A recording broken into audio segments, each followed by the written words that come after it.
is in gatherings. In gatherings, we are stirred like the leaves of the fall season, rustling around sacred trees, tossed hither and yon until we come to rest together, quietly, softly. We come to gather strength from each other. We come to give strength to each other. We come to ask for strength from the spirit of all that is and is not. When our hearts sing or when they frown, it is the way of compassion telling us to give. It is the way of peace telling us to share our gifts, for we are happiest and most powerful when love is made apparent in and through us. Spirit of the circle that is love, as we twirl in this dance that is life, we give thanks for reminding us each day of our task of ministering to each other with a searching glance, a safe touch, a generous smile, a thoughtful word. Thank you for reminding us that we are always building our beloved community. Thank you for reminding us that through our covenant with you, we covenant with each other and are made whole. In gratitude, we celebrate with open hearts and minds. We discover who we are, separate from each other and within one another. In this circle that holds all life, may we ever work towards widening its boundaries until there are none. Amen. Blessed be. There ends the reading.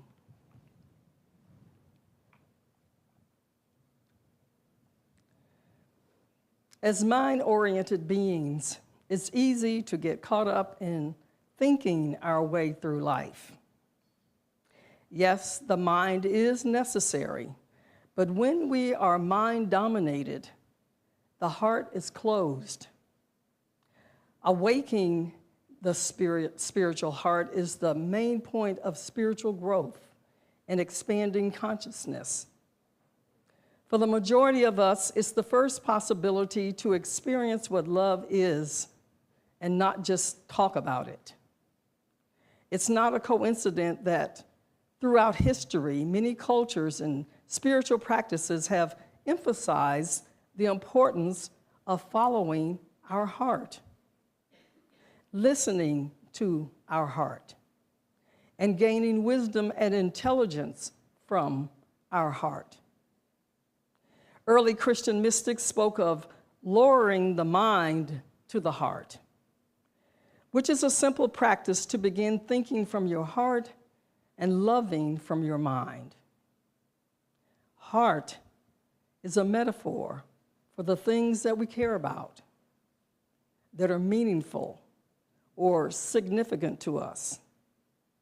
They're the things that we are attached to or invested in, and therefore our desires are stirred, and we become motivated and moved to act. Much of what we encounter in our daily lives has the potential to awaken feelings of nervousness within or make us question whether we are truly in control of our lives. But when a space of peace is established within, we empower ourselves to act rather than react in distressing situations. This space within is the center of our being. And when we return to our center, it's through stillness within that creates the balance to respond effectively to the turmoil outside.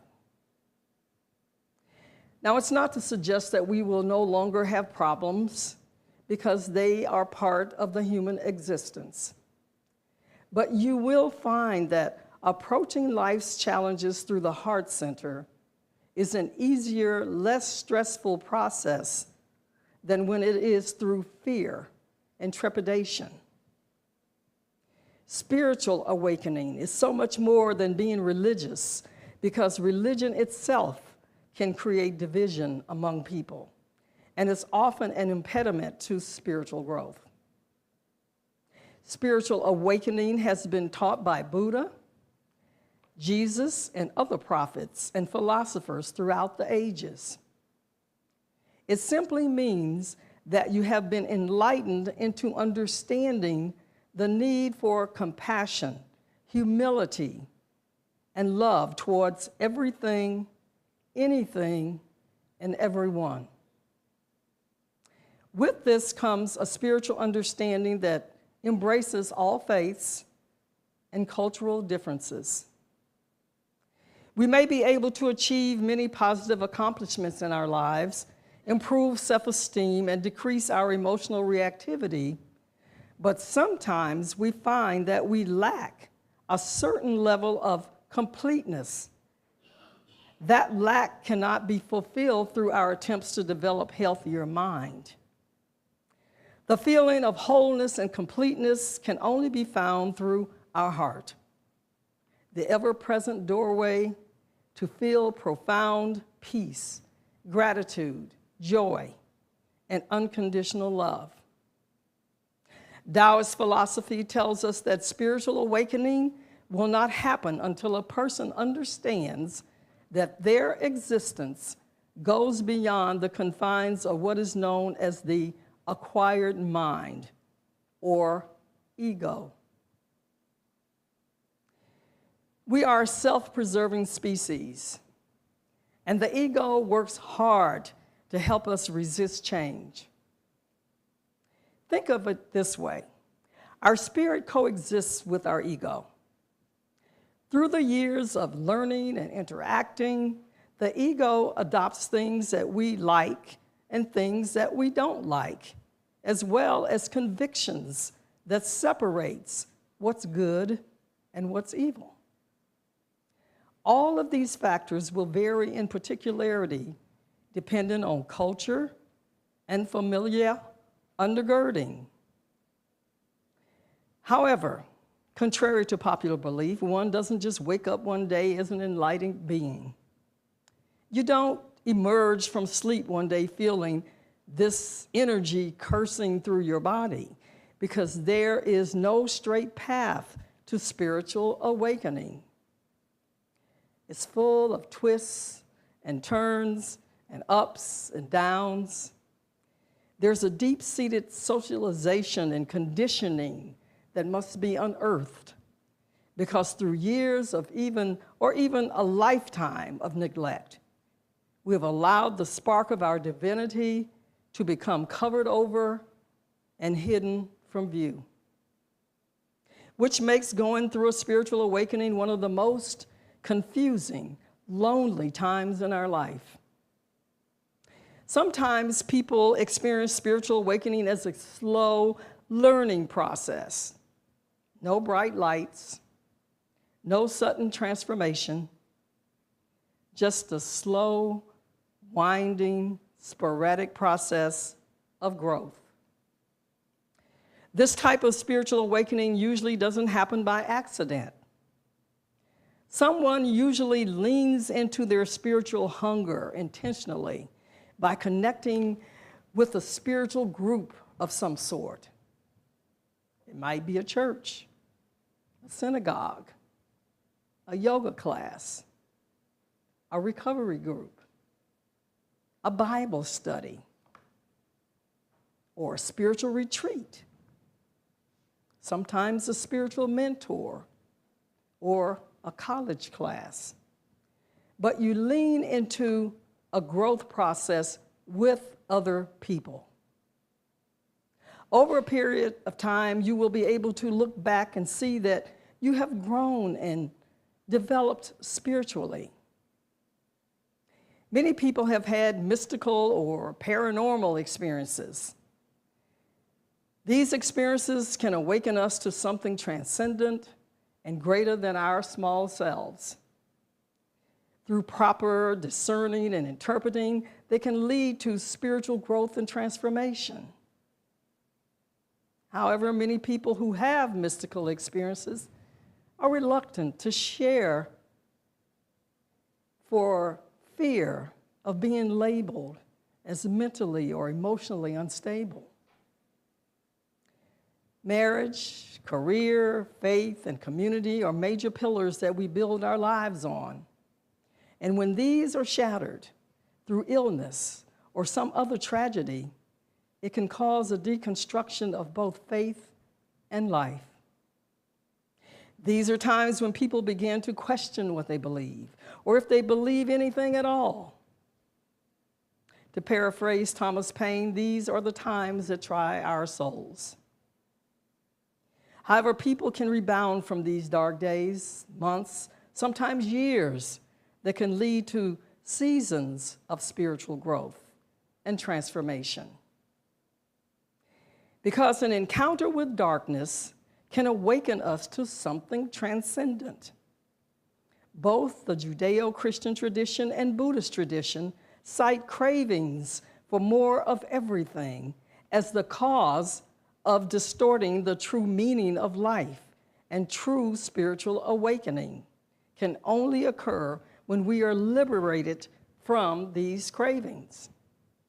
Therein lies the stumbling blocks to awakening the spiritual heart in this consumerist society that we live in. However, the unsettling and equally beautiful thing about spiritual awakening is that they occur at the least expected times.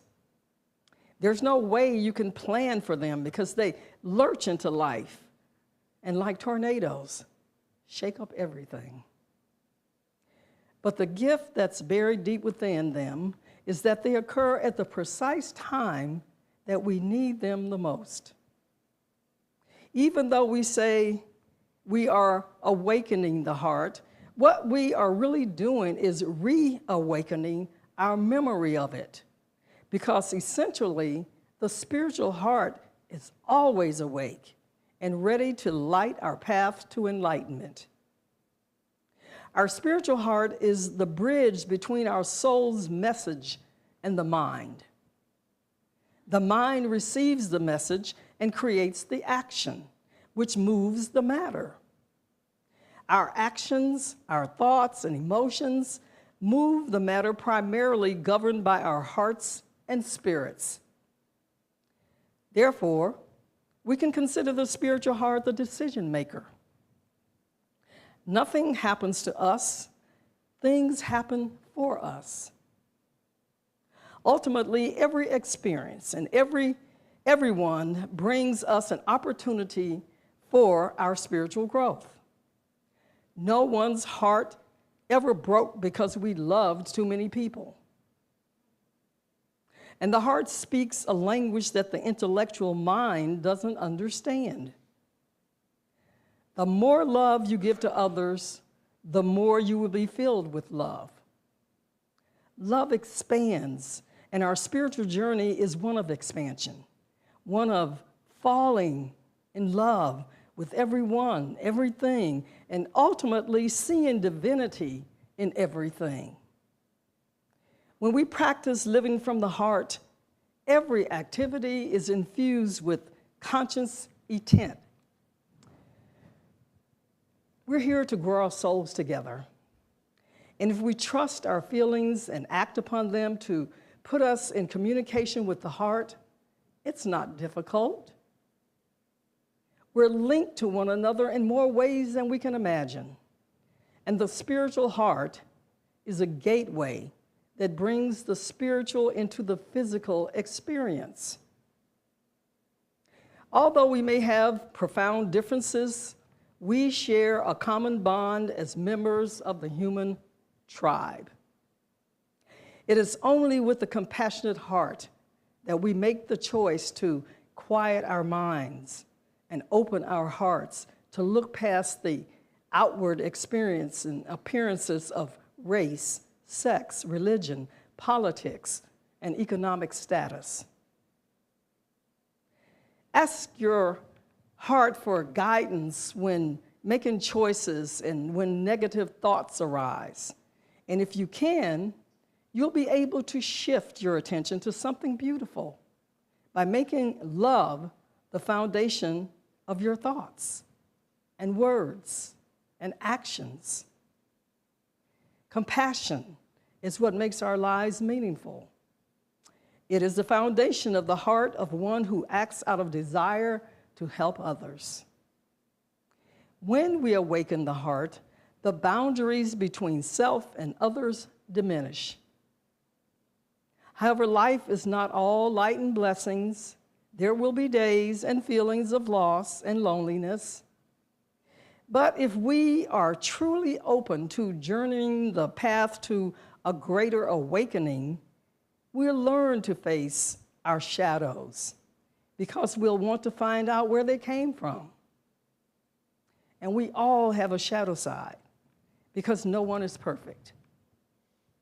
I know some of you have heard the old axiom, hate the sin but not the sinner. Perhaps we can't always forgive what was done, but we may be able to forgive the person who did it. It can be challenging, but I believe it is best to lean into these experiences and treat them as a treasure to be explored and nurtured. Because if you ignore them, they will gradually diminish, creating roadblocks to true spiritual awakening and a healing heart. From my heart to you.